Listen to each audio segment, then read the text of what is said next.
December 18, 1944. The Ardennes Forest, Belgium. Snow falls heavy across the broken terrain, muffling the rumble of engines and the crunch of boots through frozen earth. American soldiers huddle in foxholes, their breath forming clouds in the bitter cold.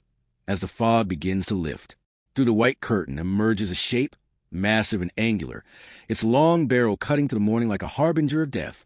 The Panzer's reputation precedes it, a mechanical beast born from German engineering genius, a terror whispered about in briefing tents and around campfires. The American riflemen tense, gripping their garrons tighter, knowing they face machines that become legends. Yet, as the first shells begin to fly and the battle unfolds across the frozen forest, something unexpected happens. The legendary beasts falter. They bog down in mud and snow. They break down before engaging. Their crews abandon them, not from American fire, but from mechanical failure. The myth begins to crack, like ice under pressure, revealing a truth that propaganda and fear had long concealed. Reputation and reality are not always aligned. The Axis powers built tanks that captured imaginations, machines that seemed unstoppable on paper, whose specifications read like engineering marvels. But specifications don't account for the chaos of combat, the logistical nightmares of fuel shortages, the reality of rush production, or the human element of exhausted crews struggling with overcomplicated machinery. To understand which tanks were truly overrated, we must look beyond the propaganda photographs and examine how they performed when American forces met them in genuine combat conditions. Firepower matters, but only if ammunition reaches the front. Thick armor impresses, but not when it makes a tank too slow to maneuver or too heavy for bridges. Innovative design counts for nothing when reliability collapses under battlefield stress. Against U.S. forces, backed by superior logistics, air superiority, and doctrine emphasizing combined arms coordination, the flaws of these overhyped machines became brutally apparent. The rankings ahead consider not just technical specifications, but real-world performance. How often they broke down, how effectively American tactics countered them, how their reputation exceeded their actual battlefield impact, and, ultimately, how they measured against a relentless, practical approach of American armor and infantry working in concert. Tunisia, March 1943. American tank crews spot them approaching across the desert plain. Italian-German hybrids that shouldn't exist, some of it to 75-18 assault guns repurposed and modified. But among them rolls something less familiar, something the intelligence reports mention but few Americans have actually faced. The Panzer III OSF-N, equipped with short-barrel 75mm gun, designed for infantry support rather than tank versus tank combat. The German propaganda machine had elevated every Panzer to mythical status, but this particular variant arrived on African battlefields already obsolescent, its reputation inflated by association with more capable German armor. Its 75mm KWK 37L/24 gun fired high-explosive rounds effectively against soft targets, but lacked the velocity for serious anti-tank work.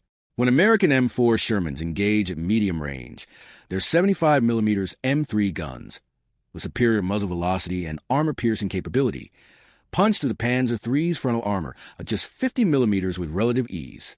The German crews found themselves outgunned and outmatched, their mobility of 40 km/h offering little advantage across open desert, where American artillery observers called in devastating fire missions. The Maybach HL-120 TRM engine, producing 300 horsepower, kept the 23-ton vehicle moving, but mechanical reliability suffered in the abrasive sand and extreme heat. Crews complained of transmission failures and cooling problems, issues that American tankers encountered far less frequently with their air-cooled radial engines. The Panzer III had been formidable in 1940 against Polish cavalry and French doctrine, but by 1943, facing coordinated American combined arms tactics, it revealed itself as a relic trading on past glories. Its reputation far exceeded its actual threat level, and American forces quickly learned to prioritize more dangerous targets, treating the Panzer III OSF, and as a secondary concern, a reminder that not every German tank justified the fear it inspired. Yet, if the Panzer III traded on fading reputation, another Axis machine suffered from a different kind of overestimation, one born not from past success, but from desperate innovation under pressure. Italy, September 1943. The narrow mountain roads north of Salerno echo with the grinding of tracks and a labored breathing of engines pushed beyond their limits. American infantry advancing through the rocky terrain spot movement ahead. A low-profile vehicle, turretless and angular, its gun mounted in a fixed casemate. The Sturmgeschütz III or Stu G3 have been praised in German after-action reports as a tank killer extraordinaire, racking up impressive statistics on the Eastern Front. But statistics don't tell the whole story, and against American forces, the Stu-G's limitations became impossible to ignore. Armed with a 75mm Stu-K 40L/48 gun capable of penetrating 91mm of armor at 500 meters, it possessed genuine anti-tank punch. Its low profile, just over 2 meters tall, made it difficult to spot in defensive positions. Frontal armor of 80mm, angled at 50 degrees, provided solid protection against many Allied weapons. The same Maybach HL-1 20TRM engine used in the Panzer III gave it adequate mobility at 40 kilometers per hour, and at 24 tons, it was relatively easy to transport and conceal. On paper, the Stu-G3 seemed formidable. In practice, American doctrine exposed its critical flaw, the lack of a rotating turret. German crews could engage targets only within a narrow traverse of 10 degrees, requiring the entire vehicle to reposition for shots outside that arc. American infantry and armored tactics emphasized maneuver and combined arms. Shermans would fix the Stu-G from the front, while infantry or supporting tanks moved to the sides, where the casemate traverse couldn't follow. Once outmaneuvered, the Stu-G became a pillbox, immobile and vulnerable. American tank destroyers, particularly the M10 with its fully rotating turret and 3-inch gun, hunted Stu-GS with methodical efficiency. The psychological impact worked in reverse. While Eastern Front reports made the Stu-G seem invincible, American crews found that aggression and maneuver consistently defeated it. Mechanical reliability, reasonably good by German standards, couldn't compensate for tactical inflexibility. Supply lines stretched thin meant ammunition shortages, and without the ability to engage multiple targets quickly, Stu-G crews often withdrew or were destroyed before expending their combat load.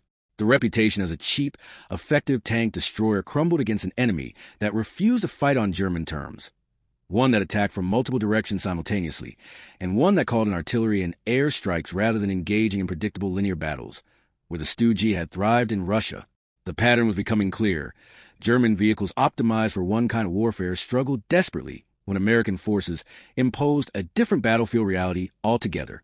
France, July 1944. Hedgerow country, where every field becomes a fortress and every lane a potential killing ground. American tank commanders peer through vision slits at the Norman landscape, knowing that somewhere in a patchwork of fields and ancient stone walls, German armor waits. Then comes a distinctive crack of a high-velocity gun, and a Sherman erupts in flames. The crew bails out, and through the smoke and confusion, reports circulate. Panther.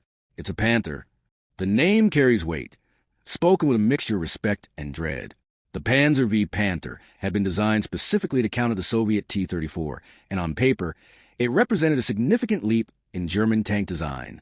Its 75mm KWK 42L/70 gun could penetrate 138mm of armor at 1,000 meters, making it deadly at ranges where American tanks struggled to respond. Frontal armor of 80mm sloped at 55 degrees provided effective protection equivalent to 140mm, largely immune to the Sherman 75mm gun from the front. The Maybach HL-230P30 engine generated 700 horsepower, pushing a 45-ton vehicle to 46 kilometers per hour on roads. The interleaved road wheel suspension provided excellent cross-country performance. German propaganda elevated the Panther to near-mythical status, and Allied intelligence initially assessed it as perhaps the best tank of the war. But the reality that American forces encountered told a different story. The Panther's reputation as a battlefield dominance weapon wilted under the strain of its profound mechanical unreliability. The final drive, grossly under-engineered for the vehicle's weight, failed with alarming regularity. Many Panthers broke down before ever engaging Allied forces. The complex interleaved suspension, so impressive in demonstrations, packed with mud in the wet Norman soil, and froze solid in winter conditions, immobilizing entire formations. Engine fires plagued the design, the overtaxed power plant prone to overheating and combustion. American forces quickly learned that while the Panther was dangerous at range, it was vulnerable from the sides and rear, where armor thickness dropped to just 40 to 50 millimeters. Doctrine adapted. Rather than engaging Panthers frontally, American commanders used air strikes, artillery, and maneuver to force German armor into disadvantageous positions. The famous Firefly Shermans with 17-pounder guns could penetrate Panther armor, and even standard Shermans learned to hunt in packs, using superior numbers and tactical flexibility. Most critically, American logistics ensured that for every Panther knocked out, 5 Shermans remain operational, while German repair facilities struggled to return Panthers to service. Crews complained bitterly about the tank's complexity. What should have been quick field repairs required specialized tools and parts that never arrived. The Panthers' reputation derived largely from encounters where German crews held advantageous positions and engaged at extreme range, scenarios that American forces learned to avoid or nullify through combined arms tactics. In fluid, mobile warfare, the kind Americans excelled at, the Panther's mechanical fragility turned it from predator to prey. But even the troubled Panther couldn't match the absurd overestimation of the next machine, a vehicle whose very concept revealed the desperation and delusion of late-war Axis thinking. Eastern France, November 1944. The cold rain turns dirt roads to rivers of mud, and through this miserable landscape, American reconnaissance units report something unusual: a tank destroyer, massive and heavily armed, but lacking any armor protection for its crew. The Nashorn, mounting the fearsome 88mm Pak 43-1 L/71 gun on a modified Panzer IV chassis, represented German pragmatism taken to a dangerous extreme. The 88mm gun could penetrate 190mm of armor at 1,000 meters, making it one of the most powerful anti-tank weapons mounted on a mobile platform. At 24 tons, the Nashorn achieved decent mobility, reaching 42 kilometers per hour on roads, powered by the Maybach HL-120TRM engine, producing 300 horsepower. Its operational range of 260 kilometers provided adequate tactical flexibility. But here's where reputation and reality diverged catastrophically. The Nashorn's open-top fighting compartment provided only 10mm of frontal armor for the gun shield, and virtually no protection for the 5-man crew against artillery, air bursts, or even small arms fire. German doctrine intended the Nashorn to engage from concealed positions at extreme range, destroying enemy armor before counterfire could develop, against Soviet forces in relatively static defensive lines. This occasionally worked. Against American forces, with their emphasis on artillery, air support, and aggressive reconnaissance, the Nashorn became a death trap. American forward observers called in artillery strikes with devastating efficiency, and high explosive shells that might merely damage a fully enclosed tank killed Nashorn crews outright, destroying the vehicle's combat effectiveness, even if the gun remained functional. American fighter bombers, particularly P-47 Thunderbolts with .50 caliber machine guns and rockets, shredded Nashorns encountered in the open. The psychological burden on crews was immense. Operating a vehicle where any nearby explosion could be immediately lethal created constant tension that degraded combat performance. Mechanical reliability, while better than some German vehicles, couldn't overcome the fundamental vulnerability. American tank crews learned that aggressive maneuver forced Nashorns to withdraw or be destroyed. The tank destroyer's lack of armor made it incapable of defending itself in fluid combat situations. Supply shortages meant many Nashorns sat immobile for lack of fuel, their powerful guns useless. The vehicle's reputation as a long-range assassin evaporated when confronted with American combined arms doctrine that simply refused to engage on German terms. Why duel at 2,000 meters when artillery and air power could eliminate the threat without risking friendly armor? The Nashorn exemplified the delusion of late-war German thinking, obsession with firepower and specifications, while ignoring practicality, survivability, and the reality that no gun matters if the crew dies before firing it. Yet, for all these overrated machines, none embody the gap between myth and reality quite like the next vehicle, a beast whose very name inspired terror, but whose actual battlefield performance against American forces revealed the ultimate triumph of propaganda over substance. The Ardennes, December 1944. The massive shape materializes from the winter fog, like something from a nightmare, its sheer size defying belief. 70 tons of steel, armor, and weaponry, the King Tiger, Panzerkampfwagen 6 Os, or Tiger II, represented the pinnacle of German heavy tank design and the absolute zenith of Axis overestimation. Everything about it was superlative. The 88mm KWK 43L/71 gun could destroy any Allied tank at ranges exceeding 2,500 meters, penetrating 200mm of armor at 1,000 meters. Frontal armor reached 185mm at steep angles, making it effectively impervious to nearly all Allied tank guns from the front. The Maybach HL-230P30 engine, generating 700 horsepower, powered this behemoth to a theoretical 42 kilometers per hour on roads. The sloped armor, borrowed from Panther design principles, provided exceptional protection. German propaganda portrayed the King Tiger as invincible, and Allied intelligence initially assessed it with grave concern. But every superlative came with a catastrophic downside that American forces exploited ruthlessly. The Tiger II was absurdly unreliable. Its final drives, transmission, and engine were grotesquely overstressed by the vehicle's enormous weight, resulting in constant mechanical failures that left Tigers abandoned across every battlefield. Fuel consumption was monstrous, averaging 2 kilometers per liter on roads, and worse cross-country, rendering the tank practically immobile during Germany's fuel crisis. The narrow interleaved wheels, while providing smooth rides, became packed with mud and froze in winter conditions, immobilizing entire vehicles. Bridges collapsed under its weight, limiting tactical mobility. Production numbers were tiny. Only 489 were built during the entire war, meaning American forces rarely encountered them in meaningful numbers. When they did, American doctrine proved devastatingly effective. Avoid frontal engagement, call in airstrikes, use artillery to disable tracks and optics, maneuver for flank shots where armor dropped to 80 millimeters, or simply bypass the immobilized behemoth, and let logistics do the killing. For every dramatic instance where a King Tiger destroyed multiple Shermans, there were dozens of Tigers abandoned because they ran out of fuel, broke down, or were destroyed from the air without firing a shot. American crews learned that the Tiger's reputation was its most dangerous weapon. Maintaining composure and executing proper tactics neutralized the threat. The tank's complexity meant field repairs were nearly impossible, turning every minor mechanical issue into a vehicle loss.